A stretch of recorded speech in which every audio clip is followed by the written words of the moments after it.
ఇప్పుడు మీరు అన్నట్టు ఇంతవరకు బాగానే ఉన్నది. ఆమె మళ్ళీ రీసెంట్గా అమెరికా పోయింది. ఎప్పుడైతే కొడుకుకు ఆశీర్వాదం ఇప్పించిందో, తండ్రితోటి ఆశీర్వాదం ఇప్పించి అమెరికా పోయింది. అమెరికాలో వారం 15 రోజులు ఉన్నది. వచ్చిన తర్వాత కేటీఆర్ పేరు ఎక్కడ ప్రస్తావించట్లే. కేవలము అవినీతి మరకలు అంటిస్తున్నది హరీష్ రావు, సంతోష్ అంటూ ఇద్దరినే టార్గెట్ చేసింది. ఎట్లా చూడాలి? అక్కడికే వస్తున్నాను. ఎందుకంటే ఇప్పుడు ఆమె మళ్ళీ అమెరికా పోయింది. కవిత గారికి ఎక్కడ కూడా ఎంట్రెన్స్ ఇవ్వలే. పోయినా కానీ కూతుర్ని కలవలే. ఫామ్ హౌస్కి పోయినా కానీ కూతురు కలవలేనే. కేవలం మనవనికి మాత్రమే ఆశీర్వాదం ఇచ్చి పంపించిండు. ఈ మధ్యలో పొయ్యి వచ్చిన తర్వాత పొయ్యి వచ్చే లోపలనే ఆమె అమెరికా నుంచి వచ్చిన తర్వాత టీజీకేబిఎస్ అనే ఒక సంస్థ, ఏదైతే ఒక ట్రేడ్ యూనియన్ సంస్థ ఉందో దానికి గౌరవాధ్యక్షుడిగా ఈమె ఉండేది. దానికి ఇన్ఛార్జిగా కొప్పుల ఈశ్వర్ గారిని వేసారు. ఓకే. అంటే ఆమె యొక్క స్థాయిని చిన్న చిన్నగా తీసివేసే స్థితిలో వర్కింగ్ ప్రెసిడెంట్ ఉన్న కేటీఆర్ చేసేది ఈ పన్నగరంగా కూడా. ఓకే. ఎవరికి ఉన్నది అక్కడ అధికారం ఎవరికి ఉంది? కేసీఆర్ తర్వాత వర్కింగ్ ప్రెసిడెంట్ ఎవరు? కేటీఆర్ గారే చేస్తారండి. దాని తర్వాత మళ్ళీ మొన్న అమెరికా వచ్చే లోపల ఆమె దానికి గౌరవాధ్యక్షులు కూడా తీసేసి ఇవాళ కొప్పులేశ్వర్ గారిని గౌరవాధ్యక్షుడిగా పెట్టడం జరిగింది. ఇవన్నీ చేస్తుంది ఎవరు? కేటీఆర్ గారిని చెప్పగానే చెప్పొచ్చు వాళ్ళు మనం.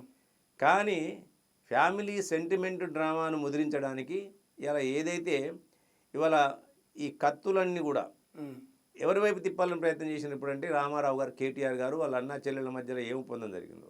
జనరల్గా రాఖీ బంధం చాలా పవిత్రమైంది అన్నా తమ్ముల మధ్యలో. రాఖీ కడదా అని చెప్పి రామన్నకు ట్వీట్ చేస్తే నేను అవుట్ ఆఫ్ స్టేషన్ అని చెప్పి నేను. అటువంటిప్పుడు రాఖీలు కట్టుకుని అంతకుముందు అధికారంలో ఉన్నప్పుడు పెద్ద పెద్ద ఫోజులు ఇచ్చాం. కానీ మొన్న మాత్రం చాలా నేను బిజీ ఉన్నా అని చెప్పి బెంగళూరుకు పోతున్నాను, ఢిల్లీకి పోతున్నాను అని చెప్పాను.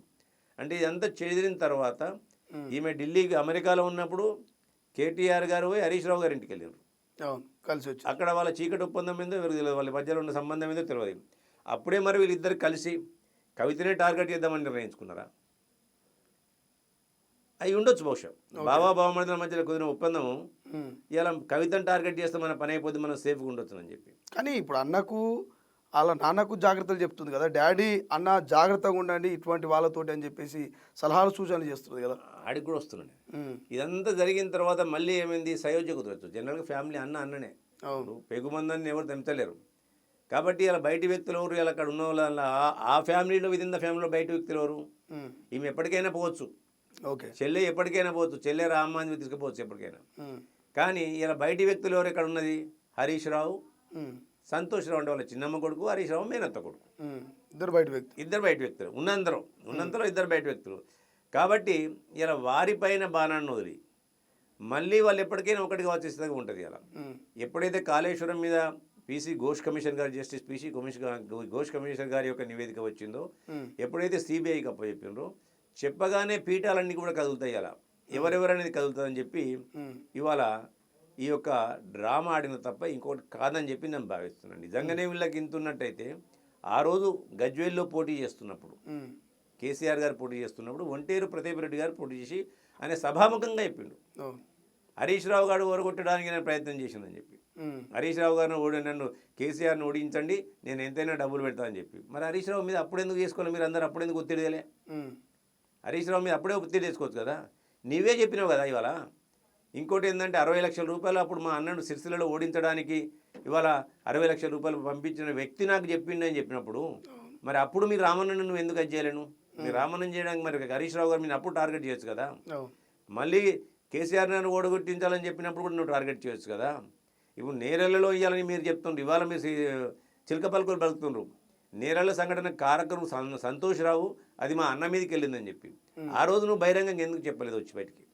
అంటే ఇవన్నీ కూడా మీకు కుదిరినంత సేపు, మీలో మీకు దోచుకోవడానికి అడ్డంకులు లేనంత సేపు, ఎవరి దారిన వారు దోచుకున్నప్పుడు ఇవన్నీ అవి కనపడలే. అప్పుడు మీకు కేవలం తెలంగాణ ప్రజలను దాచుకోవడానికే మీరు తెలంగాణ రాష్ట్రంలో అధికారంలోకి వచ్చినారు. తెలంగాణ రాష్ట్ర ప్రజలను దోచుకొని తిన్నారు కదా.